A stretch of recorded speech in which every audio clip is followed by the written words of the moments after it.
सभी भाइयों को जय माता दी, जय मां करनी। पहले आप सभी भाई इस लाइव के माध्यम से जुड़ जाएं ताकि सभी तक जो हम सूचना पहुंचाना चाहते हैं वो सभी तक पहुंच जाए। जितने भी भाई इसमें जुड़ रहे हैं सबसे पहले उनसे निवेदन है कि इसको शेयर करें ताकि हमारे हर एक भाई तक हमारी आवाज पहुंच सके।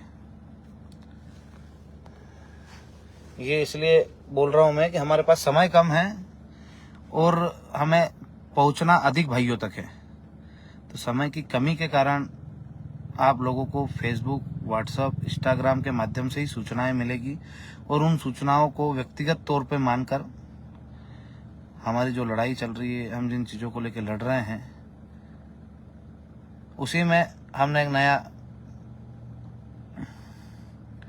अध्याय लिखने की कोशिश की है कि अब हम सड़क की लड़ाई को सदन तक ले जाएंगे। और उसके लिए हमने 26 अक्टूबर, आप सभी ध्यान दें, 26 अक्टूबर को हमारी नामांकन रैली है।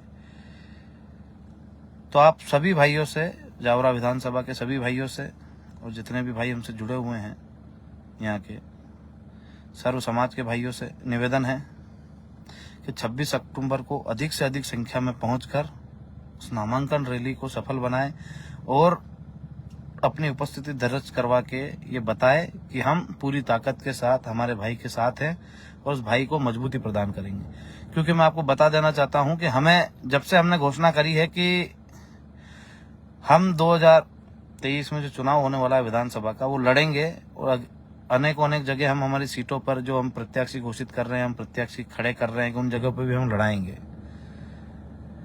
तो अब हमारी लड़ाई दोनों दलों के साथ है, दोनों दल के लोग उतरेंगे और हमारे लोग भी उतरेंगे। तो हमारे लोग विधानसभा चुनाव लड़ेंगे और जीतेंगे। तो ये मैं नहीं कर पाऊं या मैं खुद चुनाव नहीं लड़ पाऊं, इसके लिए मेरे ऊपर प्रेशर बनाया जा रहा है, दबाव बनाया जा रहा है कि कहीं ना कहीं ये डर के घर बैठ जाए। पर मैं डरने वाला नहीं हूं, ना तो मुकदमों से डरता हूं, ना आपकी धमकियों से डरता हूं, न ही आपके किसी दबाव में मैं दबाव में आऊंगा। हम सब ने मिलकर ठाना है कि हमको विधानसभा चुनाव लड़ना है, तो किसी भी हालत में चुनाव लड़ेंगे और जीतेंगे भी सही। तो आप सब भाइयों से निवेदन है कि 26 अक्टूबर के दिन सुबह 8 बजे मच्छी भवन जागन्नाथ महादेव से नामांकन रैली चालू होगी, जो एसडीएम कार्यालय आके समाप्त होगी। तो आप सब भाइयों से निवेदन है कि ज्यादा से ज्यादा संख्या में पधारें और उस नामांकन रैली को सफल बनाएं और अपनी उपस्थिति दर्ज करवा के अपने विरोधियों के मुंह पर यह बताएं कि हम दलगत राजनीति से ऊपर उठकर हमारे भाई का साथ देंगे। मैं आपको विश्वास दिलाता हूं, आपके हक अधिकारों के लिए अभी तक लड़ता आया हूं और आगे भी लड़ता रहूंगा और किसी के दबाव में नहीं आऊंगा। जैसे कि आज मेरे पास नोटिस आया है, ये जिला बदर का, जैसे इसमें आपको दिखेगा नहीं, मैं आपको इसको पलटा के बताता हूँ। ये जिला बदर का नोटिस दिया गया है मुझे। ये 18 तारीख को जारी हुआ था और आज 23/10/2023 को मेरे पास पहुंचा है। मतलब इनने जिला बदर का नोटिस दिया है। और आपको सबसे पहली चीज ये आपने देख लिया, इसमें जिला बदर का मुझे नोटिस दिया है डराने के लिए कि कहीं ना कहीं जीवन सिंह डर जाएगा, घबरा जाएगा। पर मैं घबराने वालों में से नहीं हूं। सबसे पहले इन्हें मिस्टेक करिए कि मेरी उम्र 40 साल लिखी है। यदि पुलिस थाने में बैठ कर ये लिखा जा रहा है तो उनको पता होना चाहिए मेरा वोटर आईडी, आधार कार्ड वो जमा है, मैंने उनको दिया था, पहले भी लिखवा के आया था। ये थाने में बैठ के नहीं, किसी नेता के बंगले पे बैठ के लिखा गया है। क्योंकि उम्र 40 साल कर दी इनने। जब आधार कार्ड में मेरी एक्चुअली उम्र 33 साल है, तो 40 साल इनने बता दिया है। दूसरा, जिस प्रकार की पूरी फाइल बनाई है उसमें इनने एक और चीज करी है। क्योंकि जो थाने में बैठ के बनती है फाइल वो अलग होती है। जैसे कि मैंने इनमें सब में ये 34 आबकारी एक्ट है, इसके माध्यम से मेरे पर जुर्माना कर रखा है। यहाँ पर ये 323 ये यहाँ लिख रखा है विचाराधीन। तो आपको मैं बता दूं, मैं इन सब केसों में बरी हो चुका हूं। ये विचाराधीन नहीं है। इनके मैंने जो बरी की नकलें हैं वो भी, जैसे कि ये विचाराधीन है। ये एक और जो केस है इनका 354, 342, 323, इसमें मैं बरी हूं। ये 188, 353, इसमें भी बरी हूं। ये इनने पुलिस विवेचना में लंबित कर रखा है, जो मेरे पर मुकदमा बना था 2019 में। ये अभी तक उसको साबित नहीं कर पाए हैं। अभी तक इनने उसका चालन पेश नहीं कराया। 2019 से लगा के अभी तक इनने लिख रखा है पुलिस विवेचना में। अब 323, 294 इसमें मैं बरी हूं, ये भी इनने लिख रखा है न्यायालय विचाराधीन। ये जो है ये 307 थी, इसको 407 लिख रखा है इनने। 364, 294, 323 इसमें मैं बरी हूं, मुझे कोर्ट ने बरी करा है। और ये जो दोनों मुकदमे हैं आबकारी एक्ट के, ये जो मेरे को, जब मैं सरकार के खिलाफ आंदोलन कर रहा था तब मेरे पे फर्जी मुकदमे बनाए थे, आप सबको पता है। और उसमें मैंने जेल भी काटी है। जब हम संघर्ष कर रहे थे तब हमारे संघर्ष के साथियों ने इसमें हमारा साथ भी दिया था, किस प्रकार से फर्जी मुकदमे बनाए थे। और आज फिर मेरे को जिला बदर का नोटिस दिया गया है, जो कि 1, 2, 3, 4, 5, 6, 7, 8, 6 मुकदमों में मैं बरी हूं। 2 मुकदमों में इनसे अभी तक चालन पेश नहीं हुआ है, वरना इन दोनों में भी मैं बरी हो जाता। और एक में इनने चालन पेश किया है। अब इन मुकदमों को इनने, और 2021 के बाद मेरे ऊपर कोई मुकदमा दर्ज नहीं है, 2023 चल रहा है, उसके बावजूद भी इनने मुझे जिला बदर कराया। यदि ये कोर्ट को नहीं मानते हैं, यदि ये कानून को नहीं मानते हैं कि कोर्ट ने मुझे बरी किया है, तो कुछ सोच समझ के ही किया होगा। कोर्ट से बड़े हो गए हैं। मैंने टीआई साहब को वहां जाके मेरी जितनी भी बरी की नकलें थी वो दी, और वहां से उनसे लिखित में लिया कि मैंने आपको मेरी बरी की नकलें दे दी है।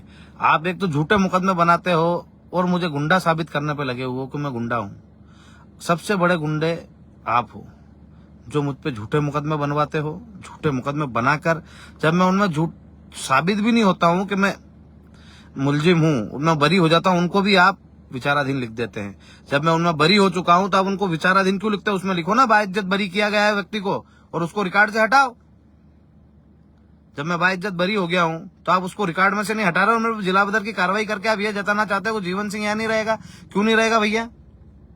चुनाव लड़ना क्या कोई किसी एक राजनीतिक दल का ही अधिकार है? एक आम व्यक्ति चुनाव नहीं लड़ सकता?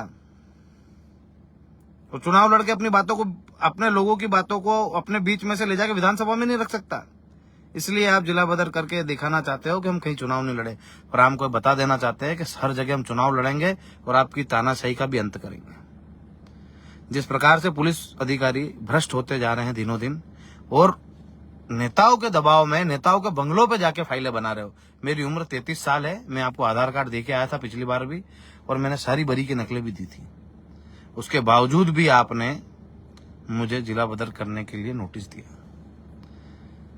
26 तारीख की तारीख दी है मुझे जवाब पेश करने की, तो बराबर मेरे वकील साहब जाएंगे और उसकी तारीख पे जवाब पेश करके आएंगे। हम आपसे माफी चाहेंगे क्योंकि हमारी उस दिन नामांकन रैली है, तो हम वहाँ उपस्थित रहेंगे और हम सब मिलकर नामांकन दाखिल करेंगे और आपके अन्याय और अत्याचार के खिलाफ लड़ेंगे। आप बार बार हमें मजबूत करते जा रहे हो। भगत सिंह जी और महाराणा प्रताप के पद चिन्हों पर चलते हैं, अन्याय और अत्याचार के खिलाफ लड़ेंगे, ताकत से लड़ते आए हैं और आगे भी लड़ेंगे। पीछे पाँव देने वालों में से हम नहीं है। और आपको लगता है कि आप हमको डरा दोगे तो ये आपका वहम है, ये निकाल लेना। हम डरने वालों में से नहीं है, हम लड़ेंगे और जीतेंगे। तो इसीलिए सभी भाइयों से विशेष आग्रह है कि इस प्रकार के कई षड्यंत्र होंगे, हमें बदनाम भी किया जाएगा, पर आप सबको पता है कि जीवन सिंह आपका भाई है, कोई गुंडा बदमाश नहीं है। उसकी छवि ऐसी बनाई जा रही है, तो उसको आपको संभल के रहना है इन लोगों से कि किस प्रकार से हमें बदनाम करने की कोशिश करेंगे, हमें डराने की धमकाने की कोशिश करेंगे। जिस प्रकार से इन्हें छल पूर्वक हमारे आंदोलन को समाप्त किया था, उसी प्रकार ये छल का प्रयोग फिर करेंगे, क्योंकि इनकी नीति और नीयत दोनों खराब है और उसके खिलाफ अपन लड़ रहे हैं। तो अपने को डराने धमकाने की सारी कोशिशें की जाएगी। तो आप सभी भाइयों से निवेदन है कि ज्यादा से ज्यादा संख्या में 26 अक्टूबर के दिन सुबह 8 बजे से मच्छी भवन में हम एकत्रित होंगे और वहां से जागन्नाथ महादेव होते हुए एसडीएम कार्यालय पहुंचेंगे। तो आप सभी भाइयों से निवेदन है कि ज्यादा से ज्यादा संख्या में आए और इन तानाशाहियों को बताएं कि हम अब तानाशाही बर्दाश्त नहीं करेंगे और नामांकन दाखिल करके रहेंगे। जय माता दी, जय मां।